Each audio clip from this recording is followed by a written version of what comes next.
हाँ जी, आज हम बात करेंगे आर्टिकल 13 ऑफ द कॉन्स्टिट्यूशन जो देता है पावर ऑफ जुडिशियरी। आर्टिकल 13 कहता है कि कोई भी law if it is inconsistent with any fundamental right given under part 3 of the constitution is void.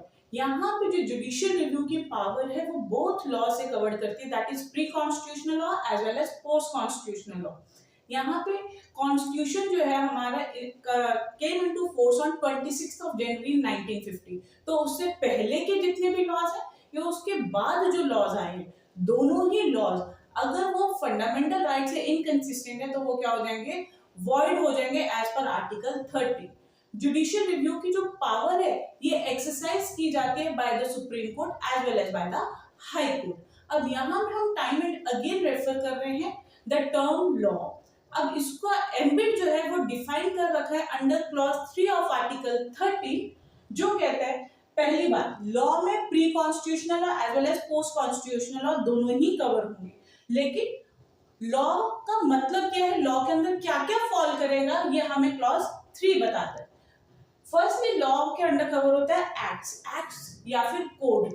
दोनों ही फॉर्म जो है ये इनैक्ट की जाती है बाय द लेजिस्लेचर। अब हम जानते हैं कि इंडिया क्या है, क्वासी फेडरल स्ट्रक्चर है जहां पे हमने स्टेट को भी पावर्स दे रखी है।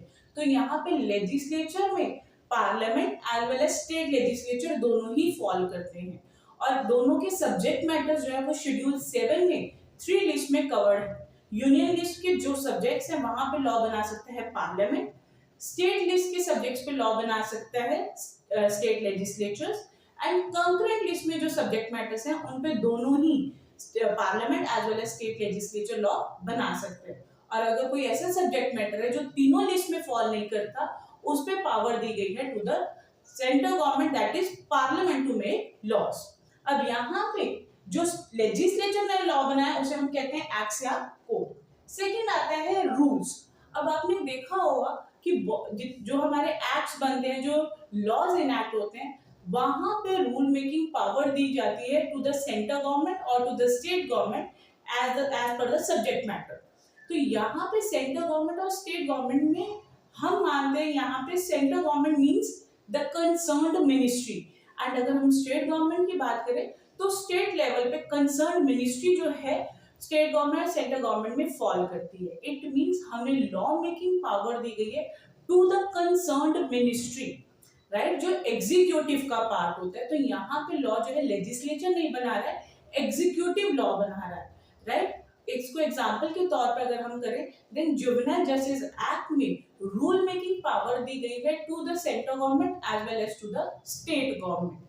तो लॉ जो हमारा लॉ है that is juvenile justice act 2015, उसको इम्प्लीमेंट करने के लिए जो लॉ बनाया जाएगा बाय द कंसर्न्ड मिनिस्ट्री उसे कहते हैं हम रूल्स, राइट। नेक्स्ट आ जाते हैं रेगुलेशंस। अब आप जब लॉज पढ़ते हैं आप देखते होंगे कि वहां पे कुछ अथॉरिटीज को क्रिएट किया जाता है, राइट। हम एग्जांपल लेते हैं जुवेनाइल जस्टिस एक्ट 2015 का ही, जहां पे सेंट्रल एडॉप्शन रेगुलेटरी अथॉरिटी जिसे कारा कहा जाता है वो कॉन्स्टिट्यूट की गई है। और कारा जो है वो एडॉप्शन रिलेटेड मैटर्स को रेगुलेट करती है इन इंडिया।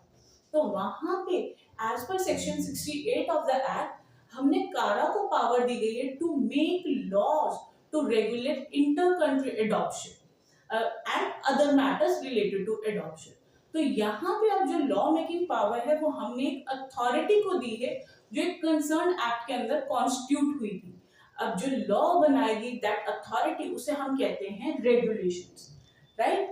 यहाँ पे मिनिस्ट्री लॉ बना रही है, रूल्स जो है वो मिनिस्ट्री बना रही है, जबकि रेगुलेशन जो है वो अथॉरिटी बना रही है जो एक लॉ के अंदर कॉन्स्टिट्यूट हुई है, राइट। और ये जो तीनों ही हैं ये हायरार्की में लिखे गए हैं। It means at the top level there are acts, then comes the rules and then comes regulations. तो अगर एक्ट और रूल्स में कोई इनकंसिस्टेंसी है तो एक्ट अप्लाई होगा, रूल्स नहीं अप्लाई होंगे। और अगर रूल्स और रेगुलेशंस में कोई इनकंसिस्टेंसी है तो रूल्स अप्लाई होंगे, रेगुलेशंस अप्लाई नहीं होंगे, right. Now next comes the scheme. अब यहाँ पे गवर्नमेंट जो है बहुत सारे पॉलिसी डिसीजंस लेती है और उनको एग्जीक्यूट करने के लिए वो डिफरेंट स्कीम्स बनाती है, राइट। जिसका उदाहरण है आयुष्मान भारत स्कीम, जिसके अंडर गवर्नमेंट ने हेल्थ इंश्योरेंस प्रोवाइड की है टू द पीपल। तो पॉलिसी डिसीजन को एग्जीक्यूट करने के लिए जो लॉ आता है उसे हम कहते हैं schemes. Next comes the notifications.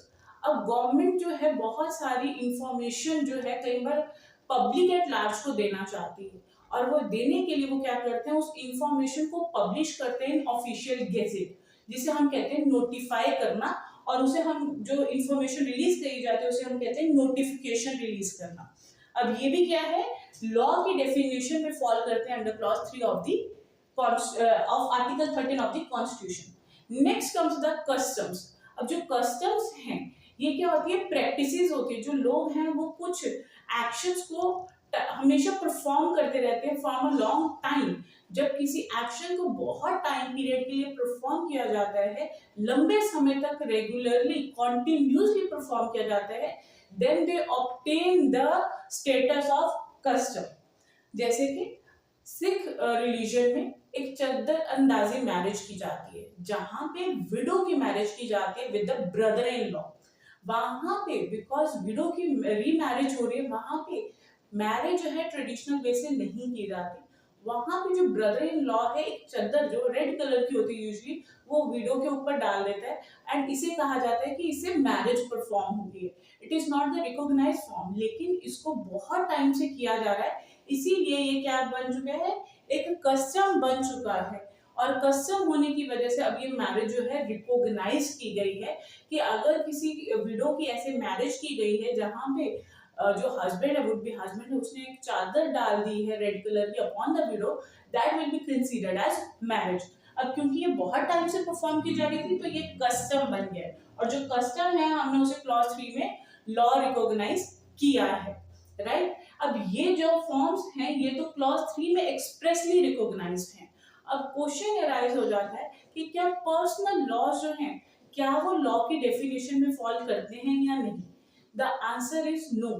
हमने लॉ की जो क्लॉज 3 के अंडर डिफाइन किया गया लॉ को, उसके अंदर पर्सनल लॉ जो है कवर्ड नहीं होते हैं। एज अ रिजल्ट जो हमारा हिंदू पर्सनल लॉ है, मुस्लिम पर्सनल लॉ है, वो लॉ की डेफिनेशन में फॉल नहीं करता है, प्रोवाइडेड वो कोडिफाइड ना हो रखा हो। इट मींस उसने स्टैट्यूट की फॉर्म ना ली हो। अगर उसने स्टैट्यूट की लॉ की फॉर्म ले ली है, it means it is enacted in the form of acts, in that case वो लॉ की डेफिनेशन में फॉल कर जाएगा। It means only uncodified personal law does not fall under the definition of law under clause 3 of article 13। अब यहाँ पे जो triple तलाक का केस हुआ था सुप्रीम कोर्ट में, जहां पे ट्रिपल तलाक जो मुस्लिम्स में one of the forms of तलाक है, उसको क्वेश्चन किया गया था that it should be declared unconstitutional. वहां पे जो ट्रिपल तलाक है वो पर्सनल लॉ का पार्ट था, लेकिन शरीयत एक्ट के अंदर उसे रिकॉग्निशन दी गई थी, शरीयत एक्ट 1937 के अंदर। तो कोर्ट ने वहां पे, क्योंकि वो एक स्टैट्यूटरी फॉर्म ले चुका था अंडर शरीयत एक्ट 1937, इसलिए कोर्ट ने उसे लॉ कंसीडर करते हुए उसे अनकॉन्स्टिट्यूशनल डिक्लेयर किया था, because it was against fundamental right, it was inconsistent with fundamental rights. It means only the personal law which is not codified yet will not fall under the definition of law under clause 3 of the constitution।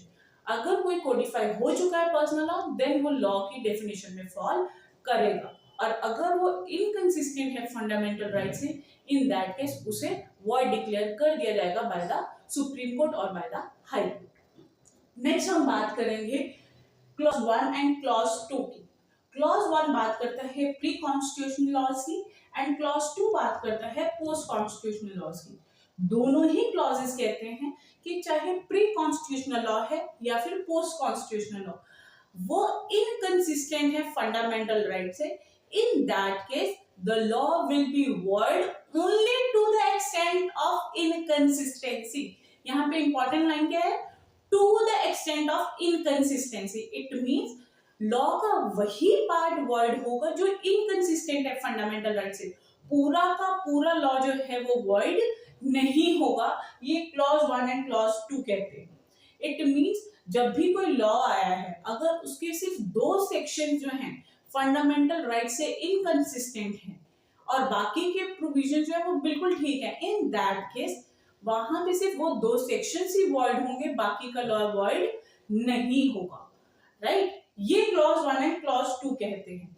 But ये वॉइडेबिलिटी declare करने से पहले हमें देखना पड़ेगा कि जो law है विच इज इनकंसिस्टेंट, ये वाला पार्ट जो इनकंसिस्टेंट है, क्या ये वैलिड पार्ट से सेपरेबल है या नहीं। फर्स्ट क्वेश्चन हमें ये देखना है। सेकंड हमें देखना है कि अगर ये सेपरेबल है तो क्या वैलिड पार्ट को इंडिपेंडेंटली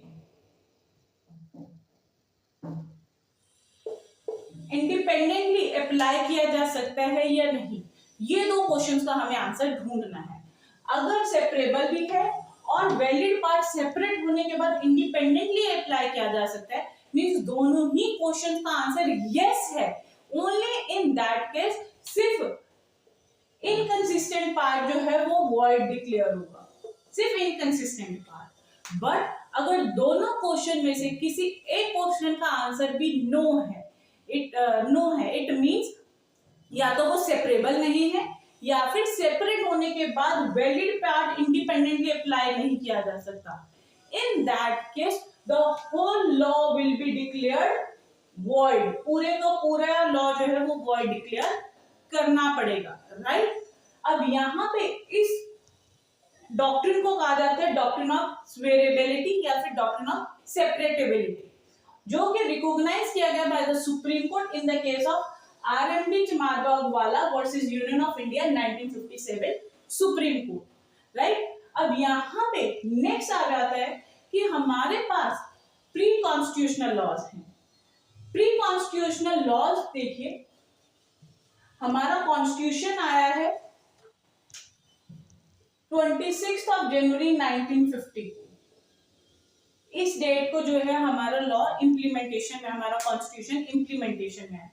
और इसी डेट से जो फंडामेंटल राइट्स हैं वो एनफोर्समेंट में आए हैं, राइट। अब फंडामेंटल राइट्स जो हैं वो क्या है, प्रोस्पेक्टिव इन ऑपरेशन है, नॉट रेट्रोस्पेक्टिव। इट मींस वो सिर्फ फ्यूचर ट्रांजैक्शंस पे अप्लाई होंगे, उससे पहले अप्लाई नहीं होंगे।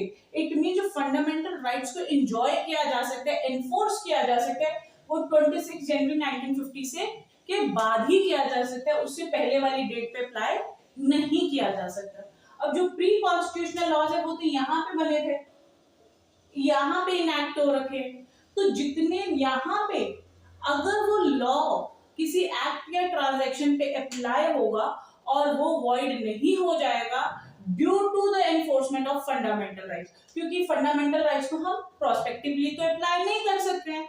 तो यहाँ पे अगर कोई एक्ट और ट्रांजैक्शन है वो गवर्न होगी by the pre constitutional law, irrespective कि 26 जनवरी 1950 के बाद वो लॉ जो है वॉइड डिक्लेयर हो गए। तो अगर यहाँ पे कोई एक्ट हुआ था, right, that law will B governed by that pre constitutional law, चाहे उसकी प्रोसीडिंग्स यहाँ पे आके शुरू हुई हो, यहाँ पे शुरू हुई हो या फिर पेंडिंग हो।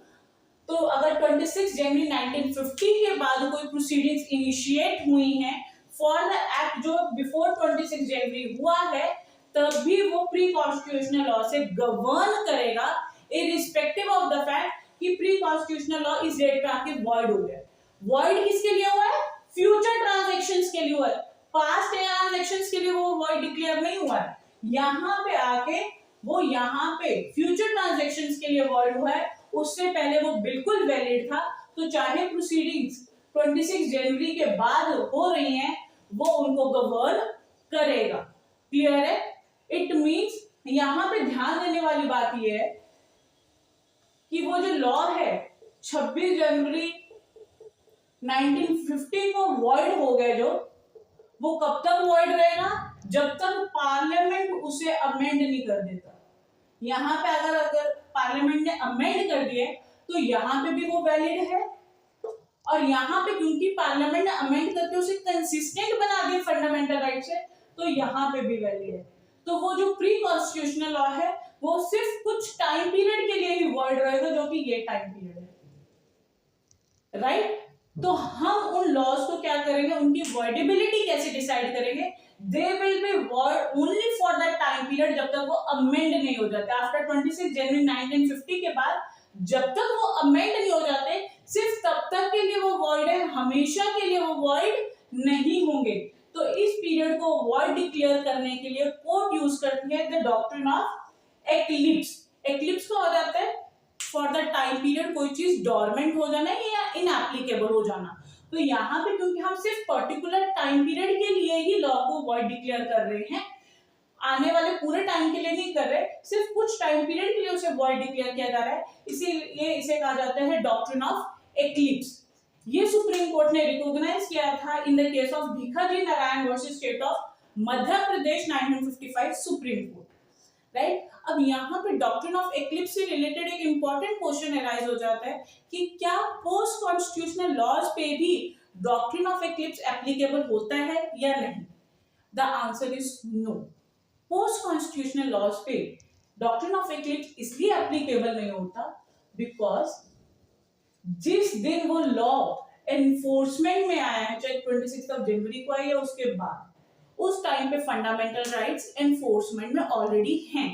तो चाहे वो मान लीजिए हम एग्जांपल लेके चल रहे हैं 3 जनवरी 1955 को वो लॉ आया है, 3 जनवरी 1955 को फंडामेंटल राइट्स एनफोर्समेंट में, तो 3 जनवरी को ही वो लॉ क्या है, वॉइड है, वो किसी भी टाइम पीरियड के लिए वैलिड है ही नहीं, क्योंकि यहाँ पे क्या है, जिस दिन वो बना है उसी दिन वो वॉइड है, वो शुरू दिन से ही वॉइड है। इसीलिए जो डॉक्ट्रिन ऑफ एक्लिप्स है वो पोस्ट कॉन्स्टिट्यूशनल लॉज पे एप्लीकेबल नहीं होता। ये डॉक्ट्रिन ऑफ एक्लिप्स सिर्फ प्री कॉन्स्टिट्यूशनल लॉज पे एप्लीकेबल होता है, क्योंकि सिर्फ प्री कॉन्स्टिट्यूशनल लॉज हैं जो वैलिड भी है कुछ टाइम पीरियड के लिए और कुछ पीरियड के लिए वो वॉइड डिक्लेयर होते हैं। क्योंकि पोस्ट कॉन्स्टिट्यूशनल लॉज तो हमेशा वॉइड ही रहेगा, क्योंकि जिस दिन वो आया उसी दिन वो क्या है, इनकंसिस्टेंट है with fundamental rights.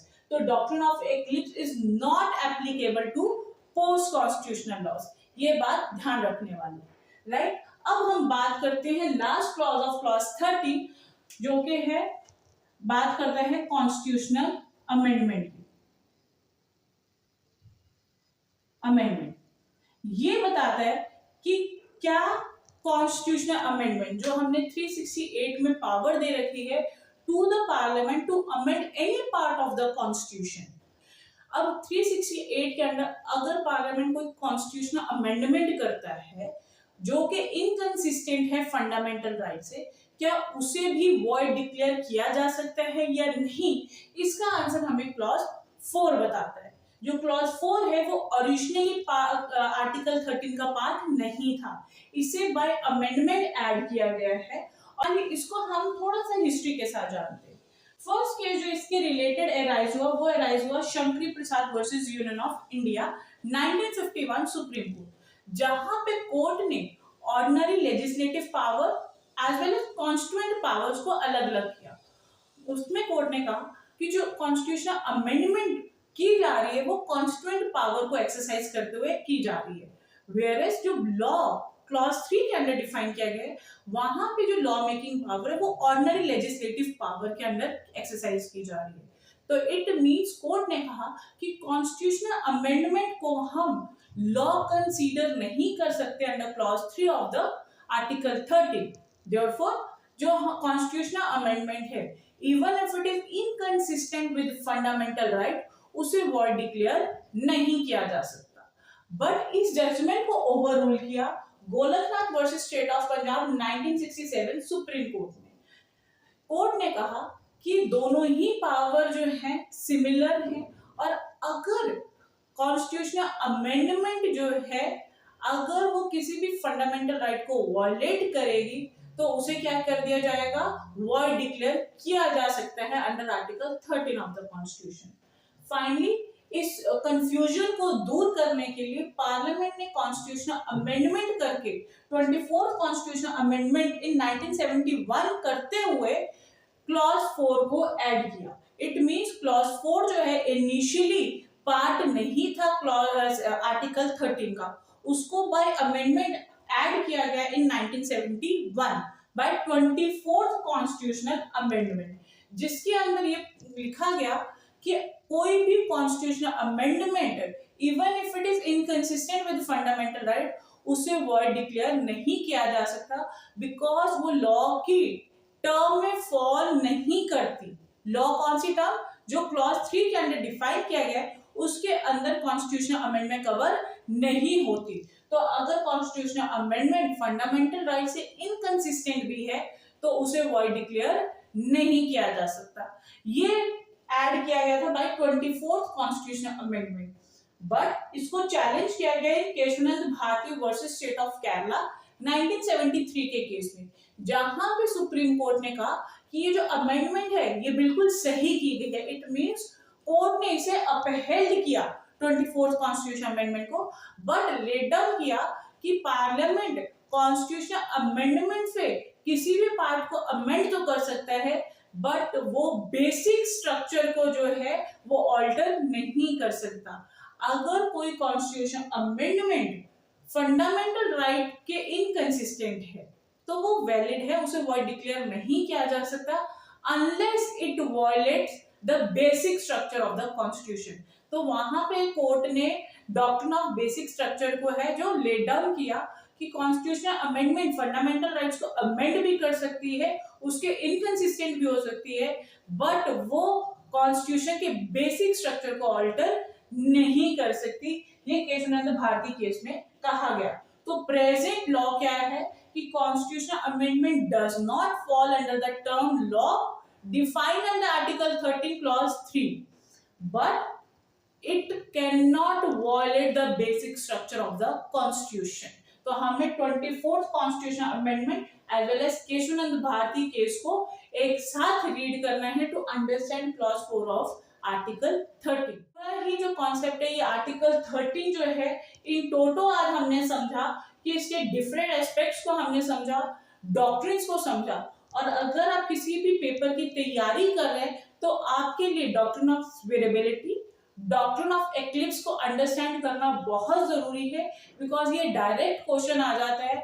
Elaborate the doctrine of variability, elaborate the doctrine of eclipse, ये डायरेक्ट क्वेश्चन आ जाते हैं। सेकेंडली यहाँ पे बहुत एक इंपॉर्टेंट क्वेश्चन बनता है विद रिगार्ड टू क्लॉज 4, जहां पे कॉन्स्टिट्यूशनल अमेंडमेंट को क्या लॉ के अंदर की टर्म के अंदर फॉल करवा सकते हैं या नहीं, इसका आंसर करना पड़ता है। यहाँ पे आपको एक्सप्लेन करते हुए पूरी हिस्ट्री जो है एक्सप्लेन करनी पड़ेगी। I hope you like the video. For more such videos please like, share and subscribe.